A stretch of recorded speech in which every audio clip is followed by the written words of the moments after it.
maseer ama hinaase. Gabadhan ayaa iyadii albaabka taagan ninkeedii soo galay. Waxaana siiyay iskoobe. Uu yaabay wuxuu yiri maxaa dhacay? Waxay tiri xagaa ka timi xilligan. Kadib si iska caadi ugu jawaab wuxuu yiri meelahan ayaan iska joogaa asxaabtayda. Kadib waa istaajisay maxaa dhacay ayuu ku yiri.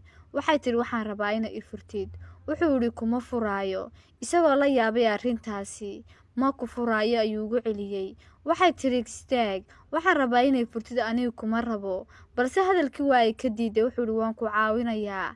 Waxba hay caawinin ayay tiri. Meesha aad ka timi ku noqo. Waxaan rabaa inay furtid kuma rabo. Balse wuxuu yiri aniga ayaa ku raba habeen iyo maalin. Iyaga isla buuqaya ay dariskoodii soo baxeen. Kadib wuxuu yiri haynugu ceebayn jaarka. Waxba igama gelin waxaas ayay tiri. Wuxuu yiri aniga oo kugu dhagan miyaan iskursanay. Maya way sii daysay isla markiiba waa u orday. Kadib albaabka ayuu ka baxay. Waxa uu raadinayay fursad uu ku baxo. Balse daqiiqada kadib maxaa dhacay? Marka ay gabadhii ay taleefan la soo baxday.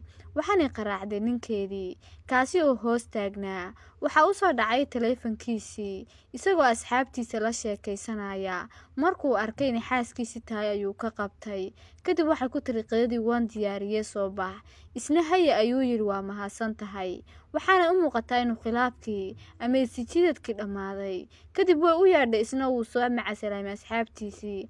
Waxaan u soo baxay xagga gurigiisa.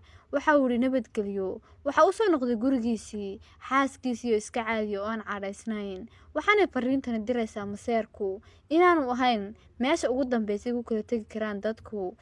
Balse ay tahay kalsooni la rabo in la sii xoojiyo. Taasi oo xiido u sii yeeli kartaa jacaylka ama qoyska. Haddaba daawada aad ma tahay qof maseer badan. Hadaa garanaysid qof maseer badan ugu yeer muuqaalkan. Hadaa nagu cusub tahay nagu soo biir. Hadaa hor nolol socotay mahadsan daawashada taageeristaada.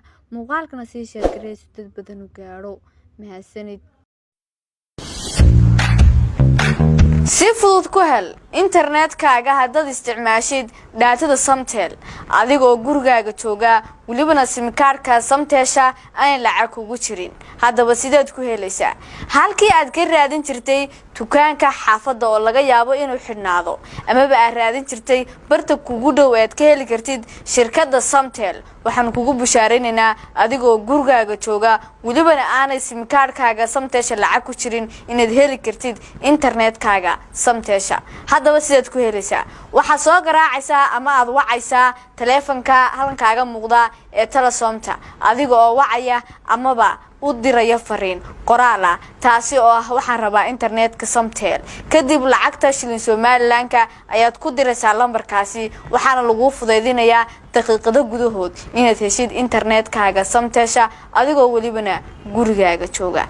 Haddaba bushaaradani waxay gaar u tahay dadyowga ku dhaqan Soomaaliland iyo nawaaxigeedaba. Haddaba hel internet tayo sare, xawaare sare, daqiiqado gudahoodna ku hel kuna raaxayso.